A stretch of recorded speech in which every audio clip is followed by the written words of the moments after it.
আলহামদুলিল্লাহি ওয়াসসালাতু ওয়াসসালামু আলা নাবিয়্যিনা মুহাম্মদ ওয়া আলা আলিহি ওয়া সাহবিহি আজমাইন, আম্মা বাদ। কোনো মুমিন যদি কারো কোনো উপকার করে অথবা ভালো কোনো আচরণ করে, তাহলে সে এই নিয়তে করবে যে আল্লাহ সুবহানাহু ওয়া তাআলা তাকে উত্তম প্রতিদান দিবেন।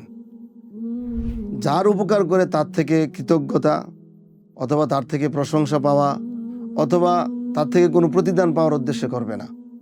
তবে যার উপকার করা হয় অর্থাৎ উপকৃত ব্যক্তির উপরে কিন্তু কয়েকটি দায়িত্ব চলে আসে। 1 নম্বর দায়িত্ব হলো কৃতজ্ঞতা প্রকাশ করবে, 2 নম্বর দায়িত্ব হলো তার প্রশংসা করবে, বা 3 নম্বর দায়িত্ব হচ্ছে উপকারের কথা অকপটে স্বীকার করবে, 4 নম্বর দায়িত্ব হচ্ছে তার জন্য দোয়া করবে। হাবিবুনা ওয়া কুদওয়াতুনা ওয়া রাসূলুনা মুহাম্মদ সাল্লাল্লাহু আলাইহি ওয়াসাল্লাম আমাদেরকে শিখিয়েছেন, কেউ যদি উপকার করে, কোনো মুমিন যদি উপকার করে, তাহলে তাকে কি বলতে হবে। রাসূলুল্লাহ সাল্লাল্লাহু আলাইহি ওয়াসাল্লাম বলেছেন, কেউ যদি কোনো উপকার করে, তাহলে যাকে উপকার করলো উপকৃত ব্যক্তি তাকে বলবে জাযাকাল্লাহু খায়রান অথবা জাযাকুমুল্লাহু খায়রান।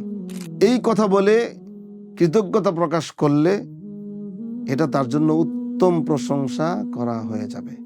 আমরা আরবি হাদিসটা শুনতে পারি। রাসূলুল্লাহ সাল্লাল্লাহু আলাইহি ওয়াসাল্লাম বলেছেন, মান সুনিআ ইলাইহি মারুফুন ফাকালা লিফাইলিহি জাযাকাল্লাহু খায়রান ফাকাদ আবলাগা ফিস সানা।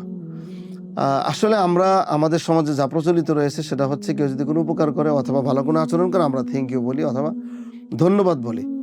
অথচ রাসূলুল্লাহ সাল্লাল্লাহু আলাইহি ওয়াসাল্লাম আমাদেরকে শিখিয়েছেন, কেউ কোনো উপকার করলে অথবা ভালো আচরণ করলে কি বলতে হবে। কি বলবো? জাযাকাল্লাহু খায়রান অথবা জাযাকুমুল্লাহু খায়রান।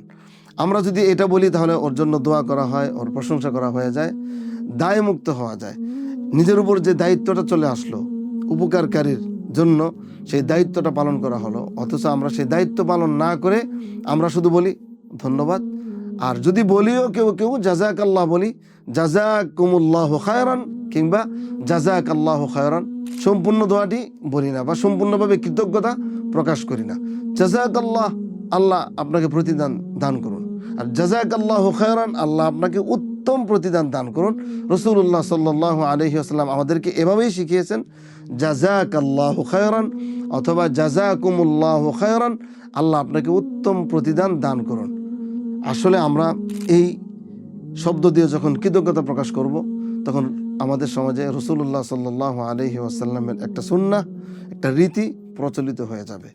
আর রাসূলুল্লাহ সাল্লাল্লাহু আলাইহি ওয়াসাল্লামের রীতি যখন প্রচলিত হয়ে যাবে, তখন ওয়েস্টার্ন কালচার বা আমরা অন্য জাতির থেকে কিছু শিখেছি এবং আমরা প্রচলিত করেছি, এগুলো সমাজ থেকে উঠে যাবে।